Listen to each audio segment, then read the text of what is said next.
welcome to Jennifer's Magical Cup. Today I am here to read a novel which is called Wonder. I'm going to continue reading from page 8, so I'm going to start. Christopher's house. I was really bummed when Christopher moved away 3 years ago. We were both around 7 then. We used to spend hours playing with our Star Wars action figures and dueling with our lightsabers. I miss that.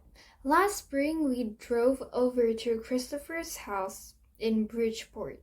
Me and Christopher were looking for snacks in the kitchen, and I heard Mom talking to Lisa, Christopher's mom, about my going to school in the fall.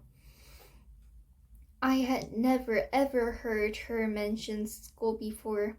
"What are you talking about?" I said. Mom looked surprised, like she hadn't meant for me to hear that. "You should tell him what you've been thinking, Isabel," Dad said. He was on the other side of the living room talking to Christopher's dad. "We should talk about this later," said Mom. "No, I want to know what you were talking about," I answered. "Don't you think you're ready for school, Augie?" Mom said. "No," I said. "I don't either," said Dad. "Then that's it, he's closed," I said, shrugging, and I sat in her lap like I was a baby. "I just think you need to learn more than I can teach you," Mom said. "I mean, come on, Augie, you know how bad I am at fractions." "What school?" I said. I already felt like crying. "Beecher Prep, right by us." "Wow, that's a great school, Augie," said Lisa, patting my knee. "Why not Via's school?" I said. "That's too big," Mom answered. "I don't think that would be a good fit for you." "I don't want to," I said. I admit I made my voice sound a little babyish. "You don't have to do anything you don't want to do," Dad said, coming over and lifting me out of Mom's lap. He carried me over to sit on his lap on the other side of the sofa. "We won't make you do anything you don't want to do." "But it would be good for him, Nate," Mom said. "Not if he doesn't want to," answered Dad, looking at me. "Not if he's not ready." I saw Mom look at Lisa, who reached over and squeezed her hand. "You guys will figure it out," she said to Mom. "You always have." "Let's just talk about it later," said Mom. I could tell she and Dad were going to get in a fight about it. I wanted Dad to win the fight. Through a part of me knew Mom was right. And the truth is, she really was terrible at fractions. Driving. It was a long drive home. I fell asleep in the back seat like I always do, my head on Via's lap like she was my pillow, a towel wrapped around the seat belt so I wouldn't drool all over her. Via fell asleep too, and Mom and Dad talked quietly about grown-up things I didn't care about.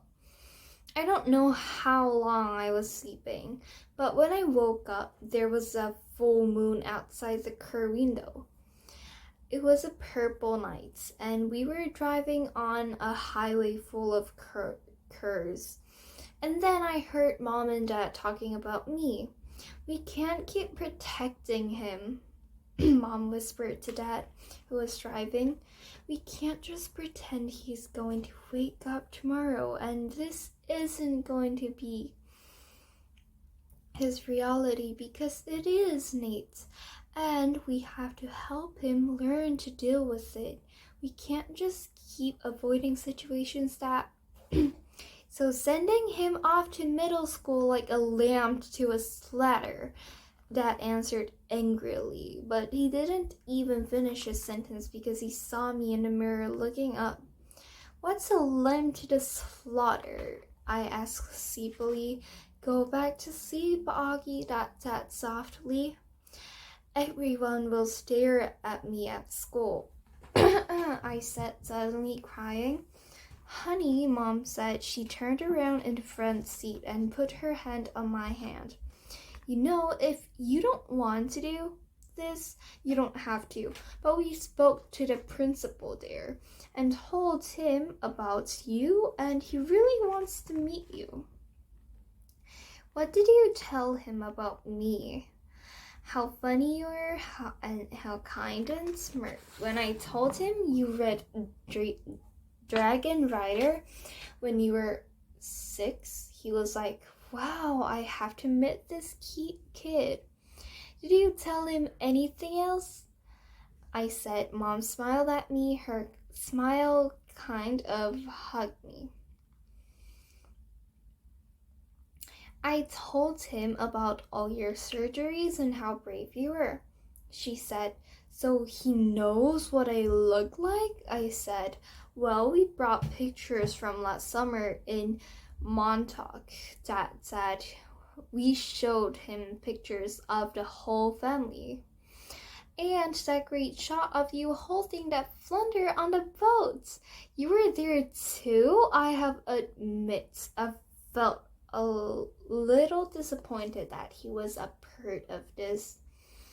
"We both talked to him. Yes," Dad said. "He's a really nice man. You would like him," Mom added. Suddenly, it felt like they were on the same side. "Wait, so when did you meet him?" I said. "He took us on a tour of the school last year," said Mom. "Last year?" I said. "So you've been thinking about this for a whole year, and you didn't tell me?" "We didn't know if you'd even get in," Augie answered Mom.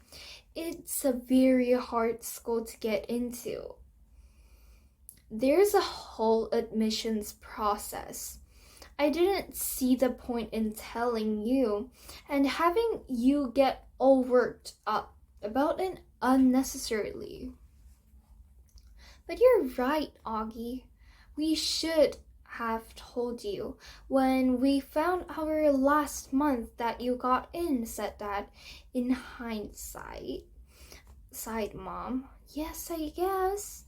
Did that lady who came to the house that time have something to do with this?" I said. "That one who gave me that test?" "Yes, actually," said Mom, looking guilty. "Yes." "You told me it was an IQ test," I said. "I know. Well, that was a white lie," she answered. "It was a test you needed to take to get into the school. You did very well on it, by the way." "So you lied?" I said. "A white lie, but yes, sorry," she said, trying to smile. But when I didn't smile back, she turned around in her seat and faced forward. "What's a lamb to the slaughter?" I said. Mom sighed and gave Daddy a look. "I shouldn't have said that," Dad said, looking at me in the rear view mirror. "It's not true. Here's the thing. Mommy and I love you so much. We want to protect you any way we can. It's just sometimes we want to do it in different ways. I don't want to go to school," I answered, folding my ears. "It would be good for you," Augie said, Mom. "Maybe I'll go next year," I answered, looking out the window.